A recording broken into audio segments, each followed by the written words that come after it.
5-Minute Mysteries was a syndicated series available beginning in the late 1940s. The format invited the listener to solve the mystery during the commercial.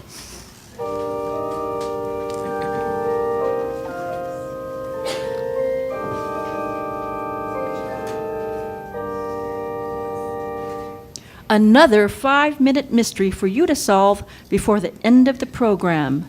Death calls at dinner.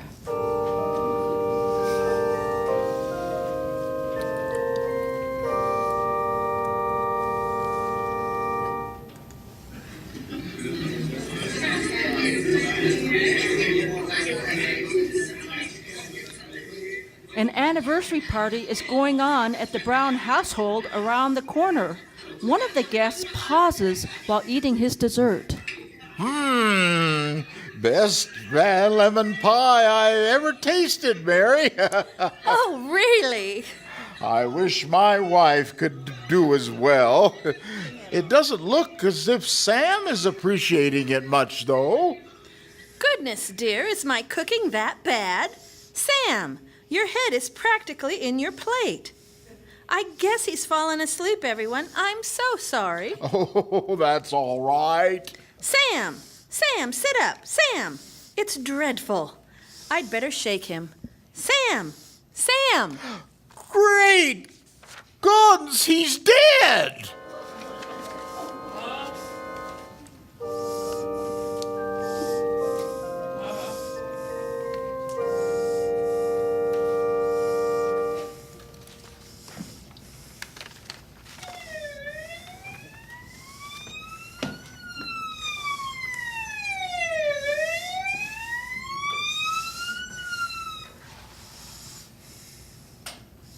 How do you do? I'm Sergeant Barker, and Homicide Division, and this is Officer Grady. Where's the body? In the dining room at the table. We didn't move him. You might as well get comfortable, everybody. This will take just a little while. Dead all right. Peaceful, too. Who's Mrs. Sam Brown? I am. Would you mind telling me what happened? I guess not. I'm so shocked. I don't know where to begin or what to tell you. Well, you might as well begin by telling me what you served for dinner. Well, we had soup first. Soup? What kind? Mushroom soup. And then roast chicken, green peas, mashed potatoes, and I served him coffee. But I don't see how this could mean anything. Just routine, Mrs. Brown. Did Mr. Brown eat everything? Yes, he did. He seemed to fall asleep over his coffee. And when I tried to wake him up, I'd found that he'd had a heart attack. Yeah, that will be all for a few minutes, Mrs. Brown. We want to take a look around. Notice anything about this table, Officer Grady? No, Chief, can't say as I do. Neither do I. Let's look in the kitchen. An orderly person, isn't she? Stacked dishes after each course? Yes, and here's the silverware over here. Oh, look, Chief. One of these soup spoons has turned black. Black? Let me see it. The only spoon that's tarnished, too. Well, I was beginning to think this was a heart attack or the perfect murder. But this silver soup spoon is evidence enough. Mrs. Brown? Yes, Sergeant Barker? I'm sorry to interrupt your little party, Mrs. Brown, but I'm sure your guests won't mind. I don't understand. You will, Mrs. Brown, you will. You see, you're under arrest for the murder of your husband.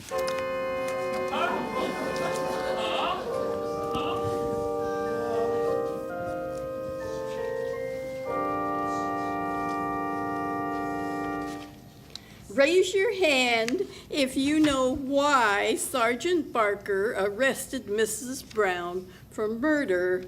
Bob will come to you with the mic. Anybody? Anybody know why or how he knew? No takers. What? The black spoon. Well, what made that spoon turn black? Some boy Some cyanide, who knows, arsenic, I don't know. Anybody over here? Any ideas? Wait, Damon, wait. Poison mushrooms are supposed to make sterling silver turn black. I think Damien has it. Anybody else have an idea? What'd Damien say? Poison mushroom make spoons turn black. Anybody? Okay.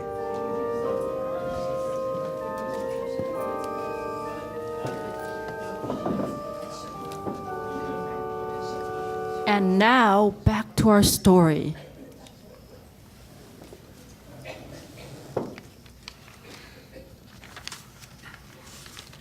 Well, Sergeant Barker, how do you know that it was homicide? Well, Mrs. Brown took careful pains to wash the soup pans and soup dishes before she served the rest of the meal. Oh, I can see that. But she forgot one thing, to wash the silver soup spoons. What she didn't realize that an hour later, by the end of dinner, the soup that her husband had, spoon that her husband had used to eat his toadstool soup would give her away. She didn't know that toadstools make silver turn black. Mrs. Brown almost committed the perfect murder, but she forgot to wash one spoon.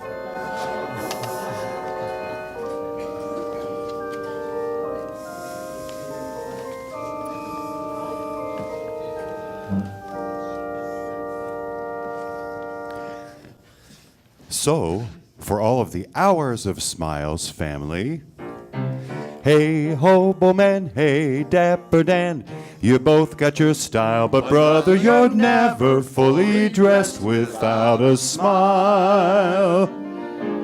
Your clothes may be Beau Brummely, they stand out a mile, but brother, you're never fully dressed without a smile.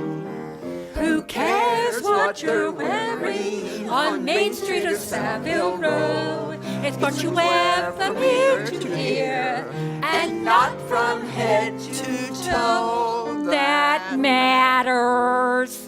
Ah, the lovely Boylan sisters.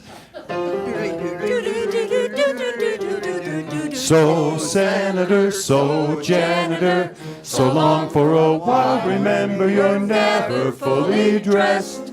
Though you may wear the best, you're never fully dressed without a smile. Smile. Smile, darn you, smile.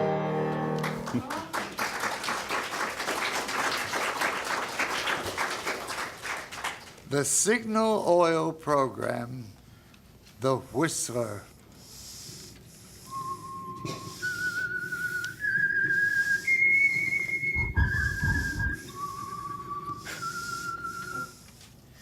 That whistle is your signal for the Signal Oil Program, The Whistler.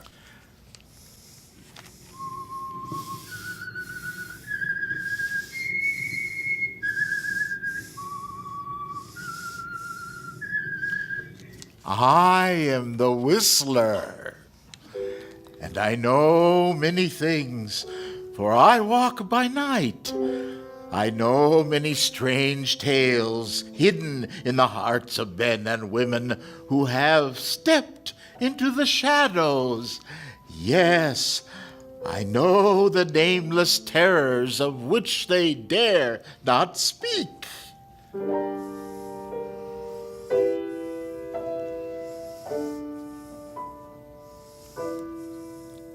Yes, friends, it's time for the Signal Oil Program, The Whistler, rated by independent research the most popular West Coast program in radio history. And Signal gasoline is tops too, tops in quality. It takes extra quality, you know, to give you extra mileage, and Signal is the famous Go Farther gasoline. So look for the Signal Circle sign in yellow and black that identifies friendly dealer-owned service stations from Canada to Mexico.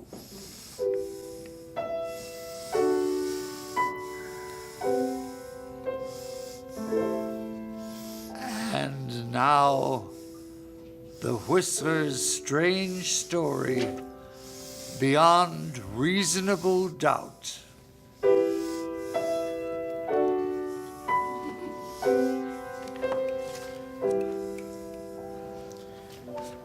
The cerise jacket on the mannequin in the window of the Berkshire shop was the thing that led Gina across the street to the south side of Kimberly Drive. It was an unusual thing for Gina to do, but the jacket was a stunning one, like everything handled by the Berkshire shops from coast to coast. And Gina had told herself that now, after 5 years, it was high time she got rid of the strange subconscious dread that kept her away from the shiny black marble front of the most fashionable dress shop in Hillcrest. She examined the jacket and had almost decided to risk going inside to inquire about it when a tall, dark-haired man with a white carnation in his lapel, hurried past her into the door. Her heart stopped cold for a moment, then began to pound. Her first impulse was to hurry out and never come back, but she stopped, not sure, then walked cautiously to the glass door, looked through at his retreating back, the familiarity of his walk, the slope of his shoulders. Then,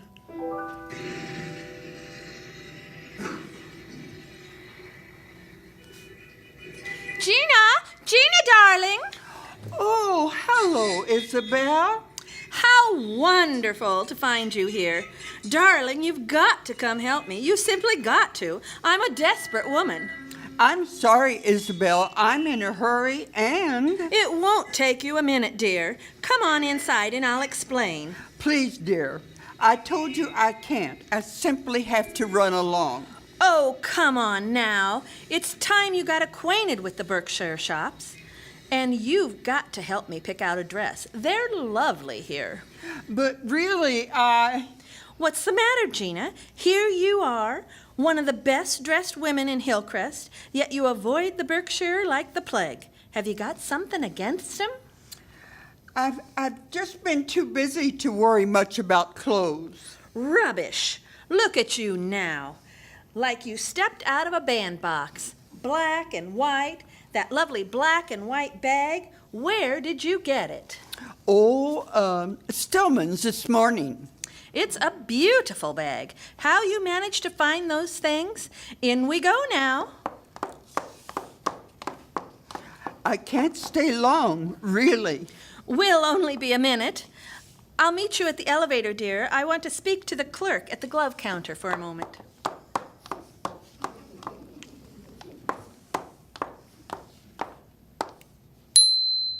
Going up, please. If you wait just a moment. Of course, ma'am. Which way did she go? Well, how are you, Jenny? What? Haven't seen you in a long time. You startled me. Don't you remember me, Jenny? Jenny? That's right, Jenny Barton. I think you must have made a mistake. Oh, did I? I'm afraid so.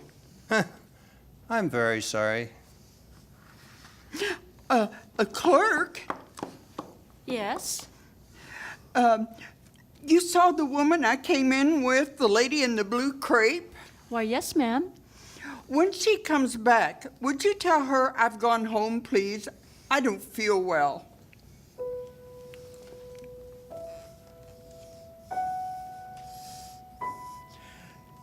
Yes, Gina, you're not feeling well, and there's a good reason.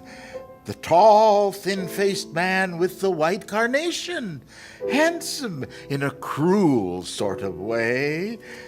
You do remember him, don't you, Gina? Yes, after Seattle, there was no forgetting Floyd Durant.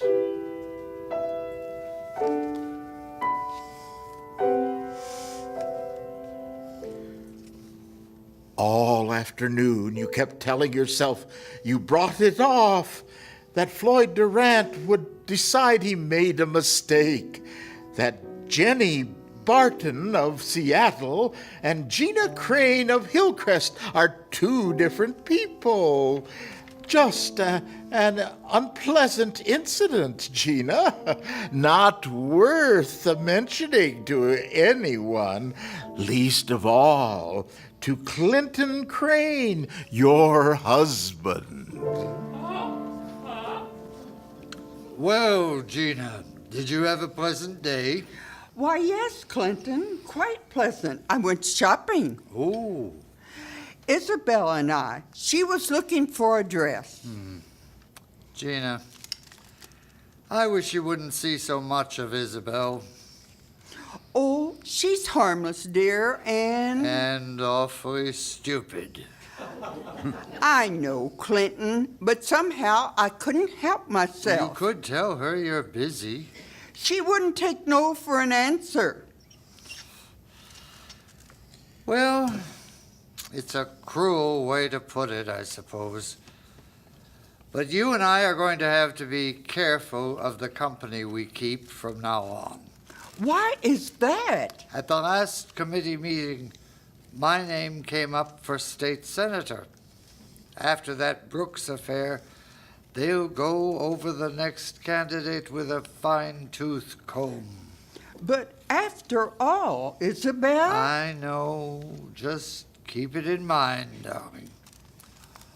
Oh, by the way, this letter came for you this afternoon. What is it? I'm not the prying type, dear. You know that. Funny, though. It was stuck under the door when I came home. Well, aren't you going to read it? Well, yes, of course. My dear Mrs. Oh. You sit down as you read it, trying to hold yourself steady. Clinton is watching you, Gina. You can't let him know. Can't give him the slightest chance to guess what's in that letter. What makes the words fly off the paper and bury themselves in your brain like jagged pieces of shrapnel?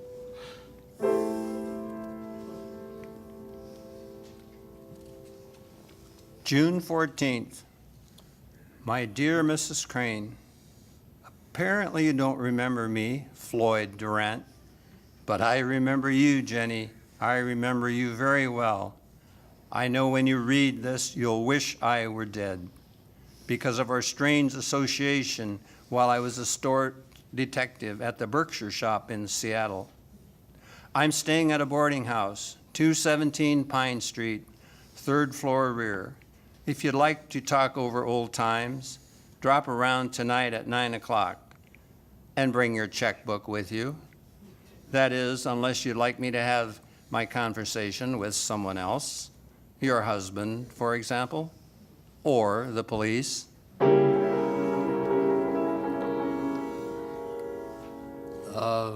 What's the matter, dear? Bad news? No, it's nothing important. Just a note from my dressmaker. Oh. Remember, I told you I was getting a new suit. It's nothing important.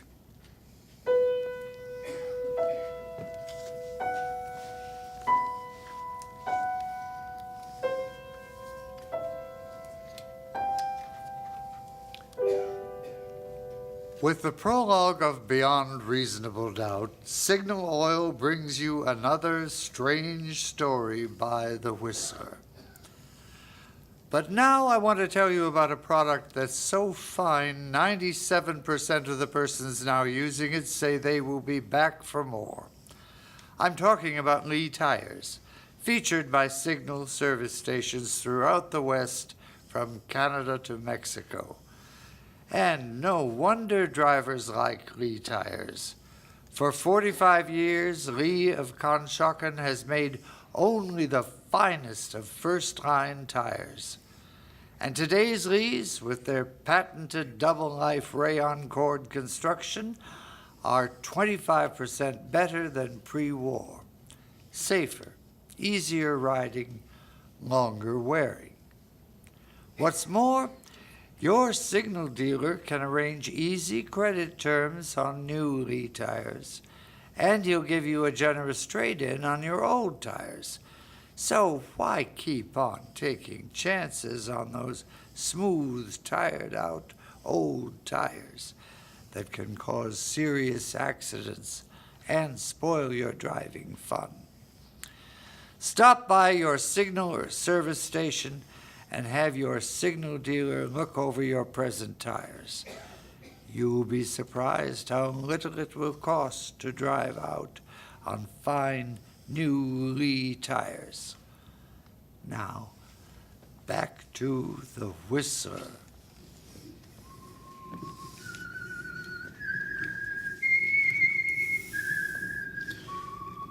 So, that's it, Gina. 5 years are pushed aside, and you're back where you started. Floyd Durant has found you at last, and the whole ugly mess you left behind in Seattle is right on your doorstep. You know Floyd very well, don't you, Gina? You know that he'll keep your secret. You know you can trust him if you pay him as long as you live.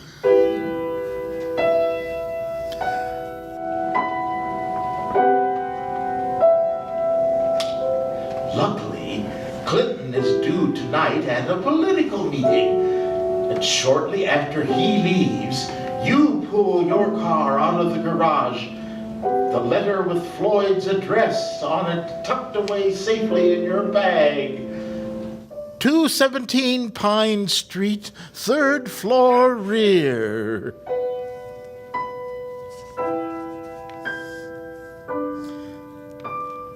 A half hour later, you're walking down the long, dark hallway toward his room.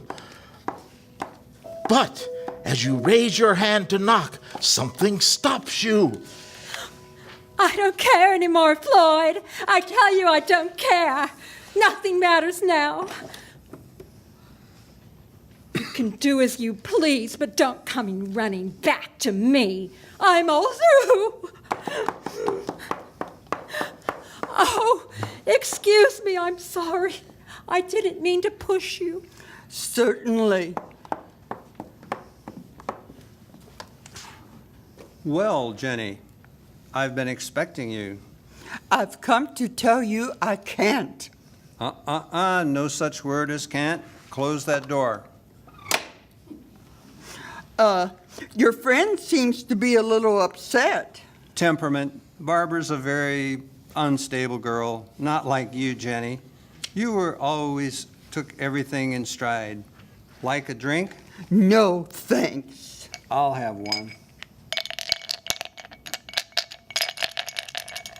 I felt like shouting Eureka when I saw you at the Berkshire today. It's been a long search. Let's get it over, Floyd. How much do you want? Well, let's figure out how much I would have made if you'd have played square with me. I let you steal those clothes in this Seattle store. You were to pick up a rich guy. Never mind that. I ask you how much. Depends on your resources. You've got to give me some time. I can't raise the money overnight. Now, Jenny, let's not be that way. Your husband's a wealthy man. Coming along in politics? I think I can get you 1,000. Never do to have his wife exposed as a thief. Worth a lot like that to a man to keep his skirts clean.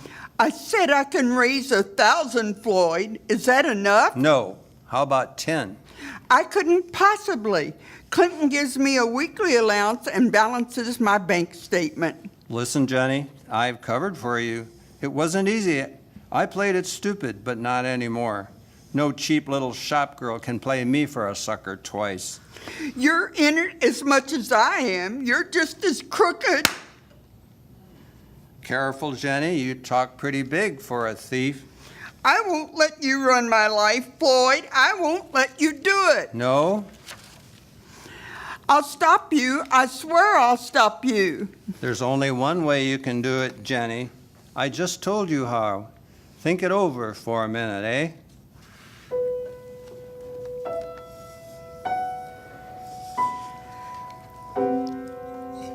He walks out of the room for a moment, and you slump back in a chair, sure that he means what he says, that Seattle has caught up with Hillcrest, and there's no way out.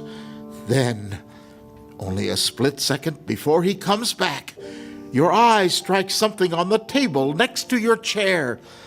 A long, bright, sharp pair of scissors. You reach out, grab them, hold them under your bag as you rise. Now, let's get down to cases, Jenny. It's not whether you're going to raise that dough anymore, it's how. I want to be very sure about this. You know what you'll be doing to me. Huh? You know there's no possible way I could raise that money. Listen, I just told you. All right, Floyd. I'm just making sure. Okay. Okay. Well? Would you pick up my bag, please? Sure, baby. I thought you'd bring it with you. Sure, baby, sure.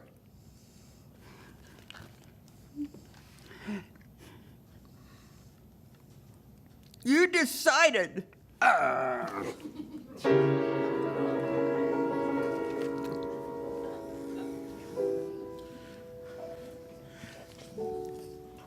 It's only after it's over, when you're back in your car, that you realize you still have a chance, that you were lucky enough to be wearing gloves, that when Floyd Durant is discovered with those scissors in his back, there'll be no way to connect it with wealthy, gracious Gina Crane.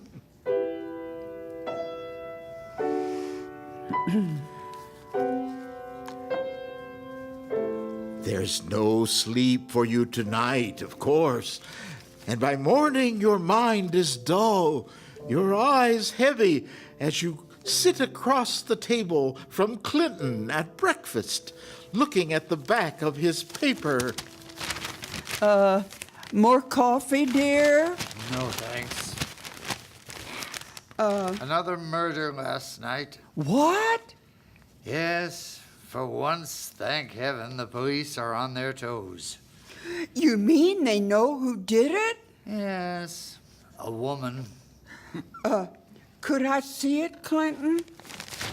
Here, read it.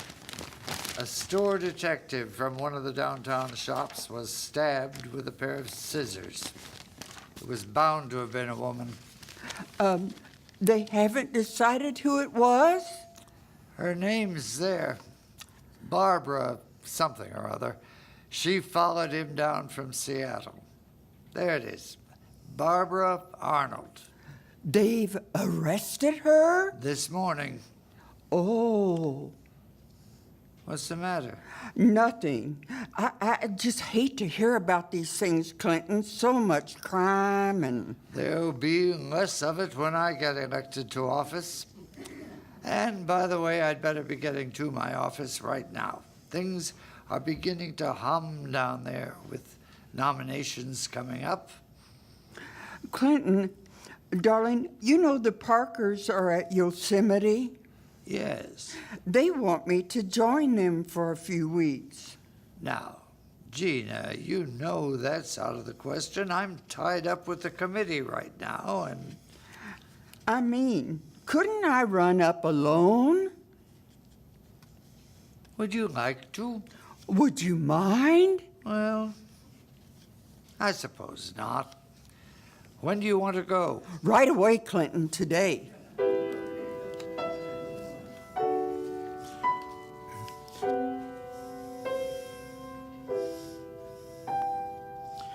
You had to get away, didn't you, Gina? Even if it's only for a few weeks. It gives you time to sit back, collect your thoughts, and then try to forget all about Floyd Durant and Barbara Arnold and murder.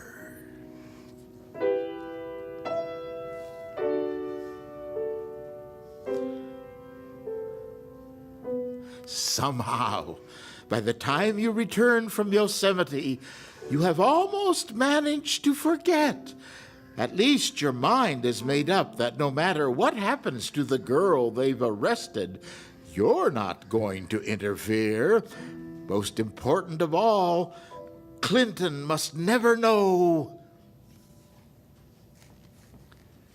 I'd have appreciated your coming back last Friday, Gina. I wired you to return then. I'm sorry, darling, but I was meeting so many important people and having such a marvelous time. I didn't think a few days would make any difference. Fortunately, they haven't. You won't be needed until tomorrow. Tomorrow? For what? Jury duty, dear. You've been selected as a prospective juror in the Arnold trial. What? I'm sure they'll accept you and... Clinton? Yes? Clinton, I can't serve on that jury. Can't serve? What are you talking about, Gina? You'll be ideal for them. Why, you've scarcely even read about this trial. No prejudice. An open mind. I'm sorry, Clinton. I won't serve. What? See here, Gina, I'm sorry to disagree with you. I've given you your way many times, but this is one thing on which I've made up my mind. I want you to do everything in your power to get on that jury. But Clinton, The committee notified me while you were away. I'm going to be nominated for state senator. The campaign won't be easy. We can't have anyone saying that my wife refused the simple obligation of jury duty. Clinton, you don't understand. Of course I don't understand. Is there any reason, Gina? Any reason in the world why you shouldn't be on that jury? No, Clinton, there isn't. That's better. We'll go down together. Yes, Clinton. Oh, and by the way, wear something simple. Black and white, perhaps. Of course, dear. And I'll be ready in the morning.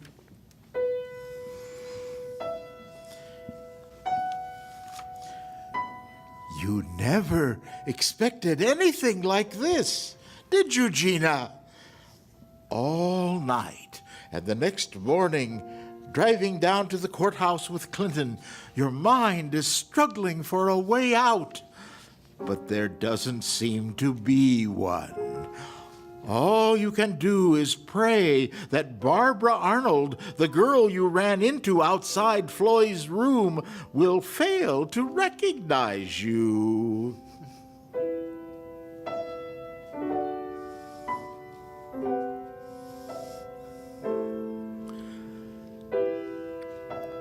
As the attorneys question each candidate for jury duty, you're trembling inside, telling yourself over and over that it was dark in that hall, that Barbara had been crying, that you barely spoke, that she wouldn't know now in this courtroom.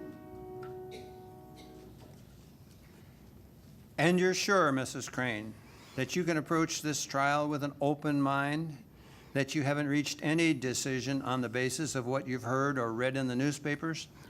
I'm sure. And you would have to be convinced beyond all reasonable doubt that the defendant, Barbara Arnold, my client, is guilty before you would vote for conviction? I would. Thank you, Mrs. Crane. That's all. Thank you. Just one moment, Mrs. Crane. Just one more question. Yes? Are you certain that you've never met the defendant before? Positive. I see. For a moment, Miss Arnold thought that you looked familiar. She must be mistaken. She is quite mistaken. All right. The defense accepts the juror, Your Honor.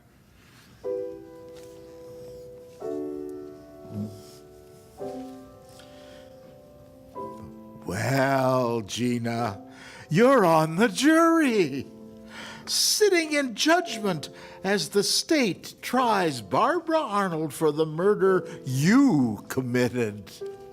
And you've been lucky, haven't you, Gina? Very lucky. No suspicions, nothing to implicate you in any way.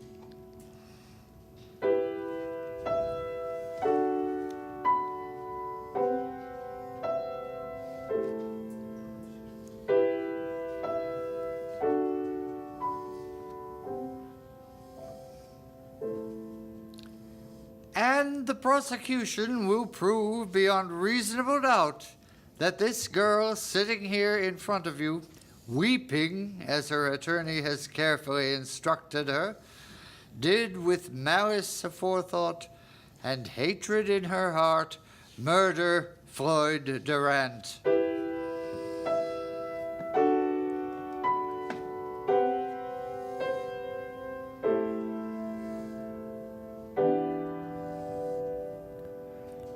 Mr. Prosecutor, please proceed.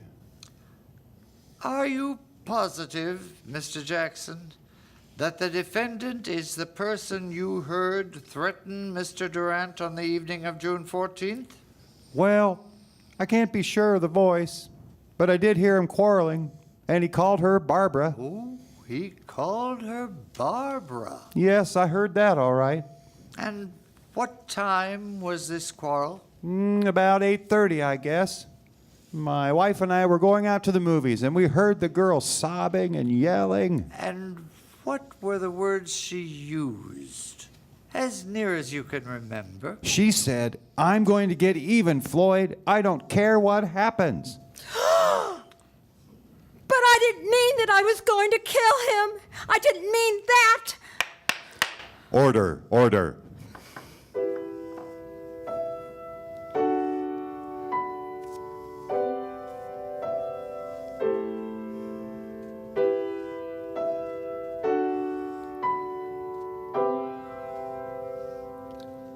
So, Miss Arnold, after your bitter quarrel with the deceased, you turned and ran out of the room. Yes, sir. Was that before or after you stabbed him with the scissors? Object. Sustained. Miss Arnold, how do you explain the presence of your fingerprints on the scissors? I must have picked them up and touched them while I was in Floyd's room. I was very upset. I wouldn't remember. You have to believe that. You're asking us to believe a great deal, Miss Arnold. A mysterious woman outside in the hall, someone you can't identify. I don't care. I didn't kill Floyd. I didn't kill him. No matter what you say, I didn't kill him. That is for the jury to decide, Miss Arnold.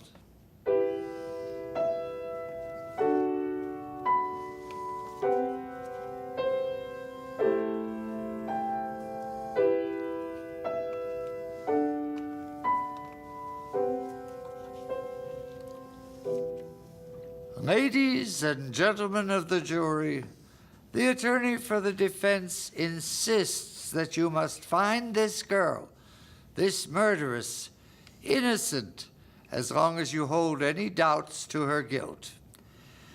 Well, for once I agree with him.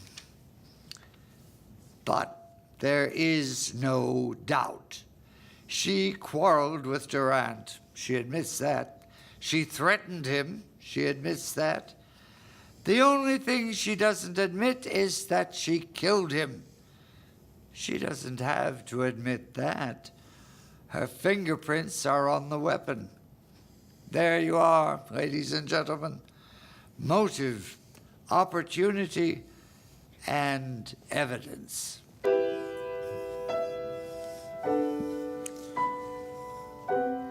Yes, Gina. Motive, opportunity, evidence. And as the trial moves into its last day, you're feeling more confident than ever. You're thankful that the jury won't be locked up, that you're free to return home now, get a full night's rest before tomorrow's deliberations. And you are more exhausted than you realize, Gina. You oversleep the next morning, have to dress hurriedly, slip into the black and white crepe outfit, grab your black bag as you run out the door to the taxi. And there's another ironic thing, Gina. 15 minutes after the jury starts deliberating, you find yourself elected foreman. Yes, sitting there in black and white dress, the same outfit right down to the black handbag that you wore on the night you killed Floyd Durant. You're elected as the foreman of the jury that should be trying you.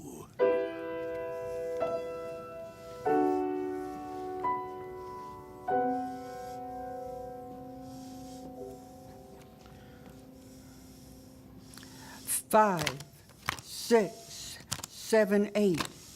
We stand 8 for conviction, 4 for acquittal. We'll have to talk it out further. Yes, Gina, you have to talk it out further until the other 11 members of the jury join you in a unanimous vote for guilty.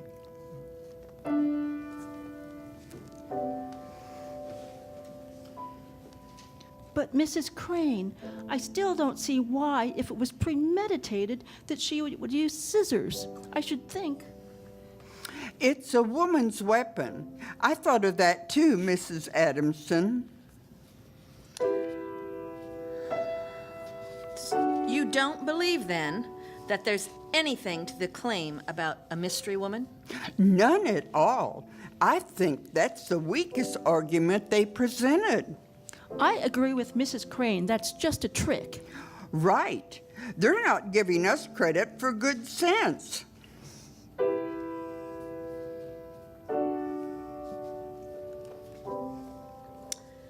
All right. I agree with you. I'll change my vote.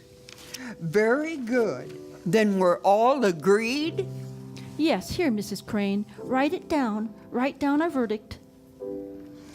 We, the jury, sworn upon our oath, and after careful deliberation, find the defendant, Barbara Arnold, guilty of murder in the first degree.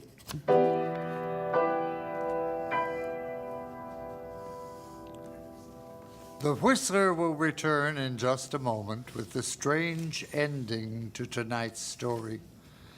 Meantime, since you're going to be passing a lot of signal service stations during your summer driving, I thought you'd like to know a little more about the organization that brings you the Whistler and the policies it stands for. First of all, Signal oil products have always been sold only through dealer-owned stations. The reason? Signal believes that a man who has his own money invested in his own business naturally has more incentive to serve you better. Secondly, because you want top quality products for your car, Every Signal service station is backed by an organization that serves almost 2,000 Signal dealers, with resources to bring you all the latest advances in petroleum science. Do drivers like this combination of personal service at dealer-owned Signal stations plus fine quality Signal products? Just consider the facts. From a mere handful of dealers in Southern California, Signal has grown and grown until today. Signal stations serve 6 western states from Canada to Mexico. For extra driving pleasure, extra performance from your car, why don't you join the switch to Signal, the famous Go Farther gasoline? Now, back to the Whistler.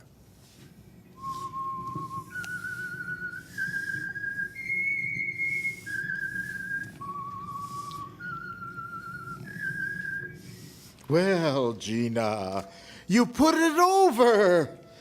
The incident in Seattle with the late Floyd Durant is closed for good.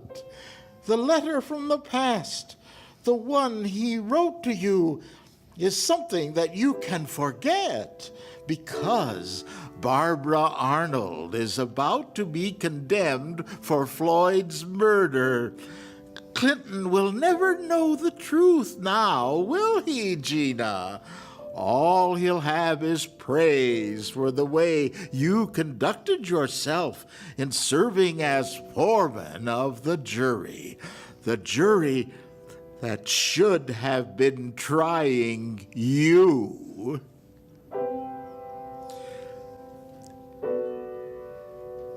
As you file back into the courtroom with the other 11 members, you're trembling a little, but not from fear this time, Gina.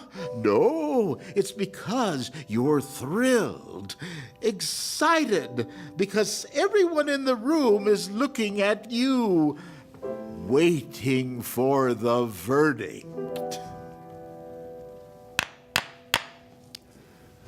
Ladies and gentlemen of the jury, have you reached a verdict?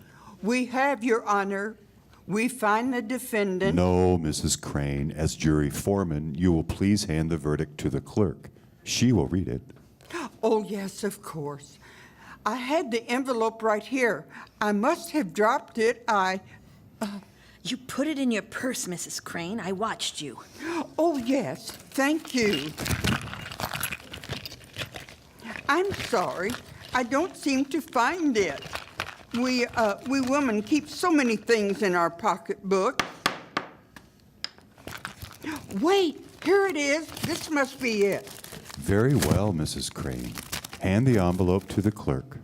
Yes, Your Honor. Thank you, Mrs. Crane. Well, read the verdict. But, Your Honor, this... The clerk will read the verdict. But... Will you please read that paper? Yes, Your Honor. June 14th. My dear Mrs. Crane, apparently you don't remember me, Floyd Durant. But I remember you, Jenny. I remember you very well. I know when you read this, you'll wish I were dead.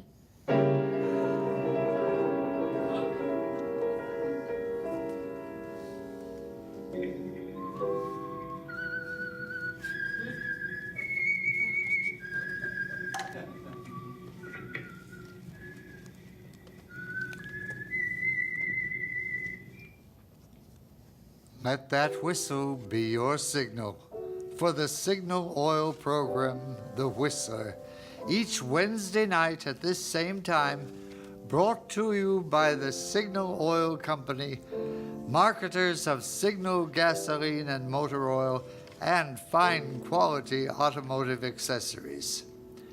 Signal has asked me to remind you to get the most driving pleasure.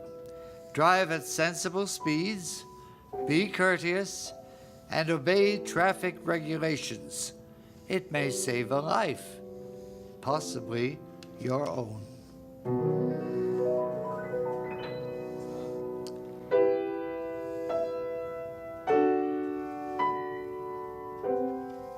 The Whistler was produced by George W. Allen, with story by Robert Lebot and Frank Burt, music by Wilbur Hatch, and was transmitted to our troops overseas by the Armed Forces Radio Service.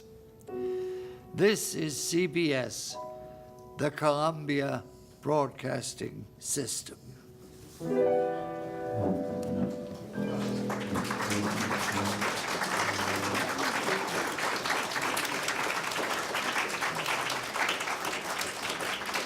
Please join us for refreshments. Thank you for coming.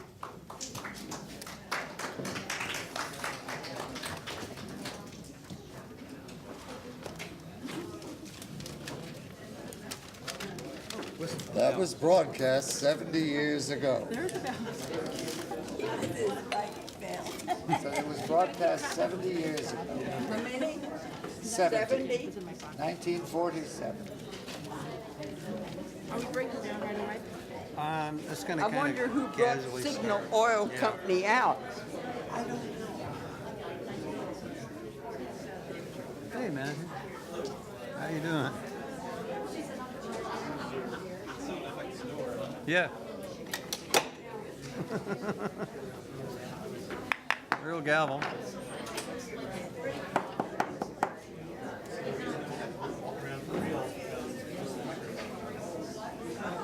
Pardon? Well, if you want to do real